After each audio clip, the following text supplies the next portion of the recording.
Ciao amici e amiche del segno dell'Acquario, benvenuti, io sono Angela e questo è Exoteric World ed è così che mi trovate sui social. Questo è l'oroscopo settimanale dall'8 al 14 giugno. Prima di iniziare vi ricordo che è una stesa generica, prendete solo ciò che vi risuona, se volete potete integrarla col vostro ascendente per avere più informazioni. In descrizione trovate le recensioni dei mazzi usati, i link per acquistarli e i link alle playlist per conoscere il significato delle carte della Sibilla Lenormand e della Sibilla italiana. Vi invito a iscrivervi e abbonarvi al mio canale per sostenere il mio lavoro. Vi ringrazio moltissimo se lo farete o se l'avete già fatto. E adesso partiamo con la lettura. Allora, innanzitutto andiamo a capire le energie principali della vostra settimana, quindi come andrà in senso generico, e poi i segni zodiacali, l'amore, il lavoro e le finanze. Partiamo con le prime informazioni che sono legate alla chiave. Che cosa ci vuole dire questa carta? Che molto probabilmente l'inizio sarà la chiave di apertura o di chiusura di alcune cose, quindi capire soluzioni, nuove idee, oppure trovare il momento giusto per poter agire, e quindi ci fa capire che dobbiamo portare attenzione su quello che andrà ad accadere.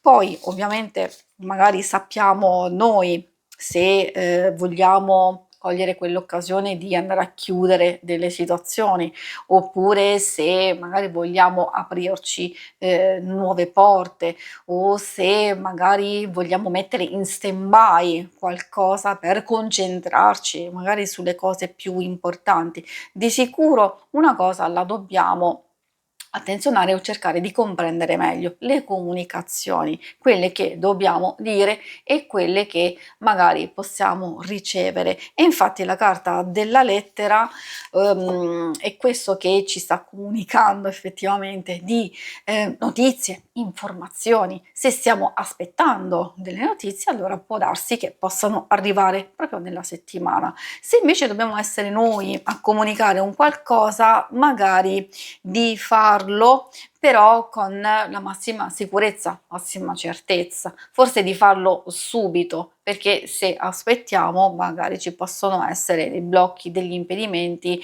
e ulteriore incertezza. Diciamo, spesso succede che se vogliamo dire o fare un qualcosa, magari aspettiamo un po' troppo, allora possiamo perdere l'occasione, ed è effettivamente quello che vi stanno dicendo. Poi c'è la parte finale della settimana che ci fa capire che un po' di confusione o delle complicazioni, delle preoccupazioni possono essere passeggere, assolutamente, così di non spaventarci ulteriormente, soprattutto se stiamo programmando un qualcosa nel fine settimana, qualche piccolo impedimento, magari sappiamo come gestirlo, come intervenire, quindi consiglio di pianificare per bene tutto, piano A, piano B, eccetera. I segni zodiacali da attenzionare nella vostra settimana sono principalmente quelli di aria, e quindi Gemelli, Bilancia e Acquario. Abbiamo un pochetto anche quelli di Terra, Toro, Vergine e Capricorno. E adesso procediamo con l'ambito amore. Ambito amore, coppia single, ricordo che alcune cose possono fare riferimento anche alle relazioni più importanti di amicizia, famiglia, quindi consiglio di ascoltare e di adattare. Allora, che ci sia un po' di fermento e di agitazione, lo dice la nostra orchidea, soprattutto nella fase iniziale, che possiamo cercare di scaricare un po' di tensione, di non esagerare, di capire, come ci dice la nostra chiave, di trovare subito la soluzione, di chiudere, o di magari trovare l'occasione giusta per comprendere meglio alcune dinamiche, soprattutto se poi sono quelle dinamiche che nelle coppie ogni tanto ritornano a dare un po' fastidio, e magari questa è proprio la circostanza che ci può aiutare in questa cosa, quindi di aspettarci un po' di confusione, un po' di incertezza.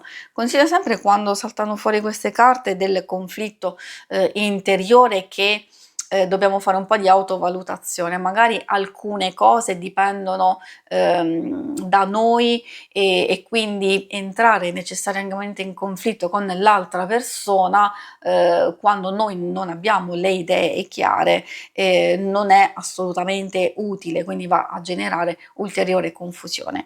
Quindi che può provenire da voi o che magari qualcosa sia innescato dall'altra persona o a livello esterno, in qualsiasi circostanza occhio a quello che si comunica. Dico sempre che è importantissimo perché le cose possono essere dette, l'importante è il modo, si può trovare una soluzione, un confronto sano e si vede proprio principalmente dalle vostre carte che tante cose saranno incentrate proprio sul tipo di comunicazione che poi effettivamente loro parlano di un legame che comunque è profondo, è intenso e comunque positivo, quindi di andare a procedere in questo modo e quindi di gestire meglio alcune cose.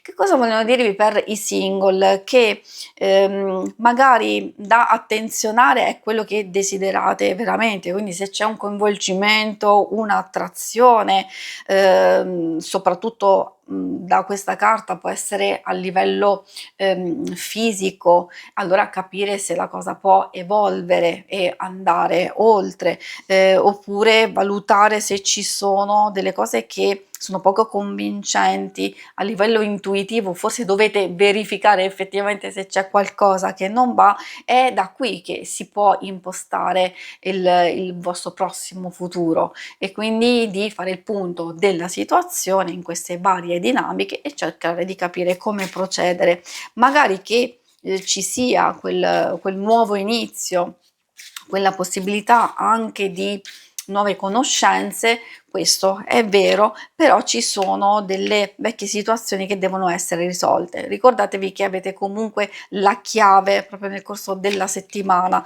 che può voler dire, lo ripeto, di andare a chiudere una porta per aprirsi a nuove situazioni.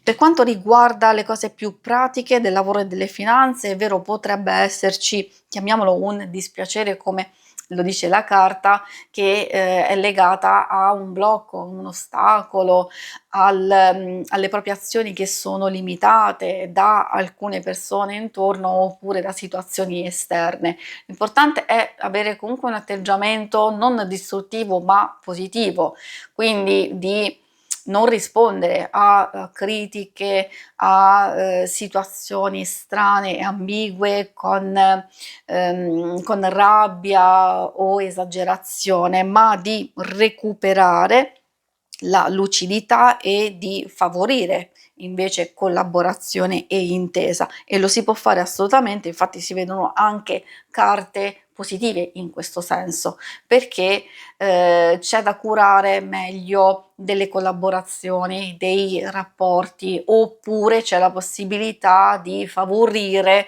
un aiuto, un sostegno e quindi è proprio questo che vi stanno dicendo, cioè di spingere in questa aria di rinnovamento positivo, ovviamente tutto quello che vi ho detto riguardo a legami, collaborazioni, aiuto, sostegno da improntare in questo momento e che poi andranno ad essere molto più proficui e intensi nel prossimo futuro. Che ci si deve preparare adesso proprio anche a un nuovo inizio? Assolutamente sì, per chi ha già il lavoro e anche io direi soprattutto per chi è alla ricerca, magari c'è bisogno o ascoltare qualche consiglio, ma io direi che con queste carte in realtà può esserci anche delle risposte che potete ricevere o addirittura dei nuovi colloqui, quindi qualcosa che porta a frutto la vostra ricerca e che da qui magari ci sono delle proposte che possono essere interessanti per voi. Si conclude qui la lettura, vi ringrazio per avermi seguita. Se volete, in alto a destra trovate il logo per iscrivervi al canale, mentre in basso trovate le schermate per vedere il vostro oroscopo mensile e il lunare quindicinale. Alla prossima, vi auguro una buona settimana, ciao!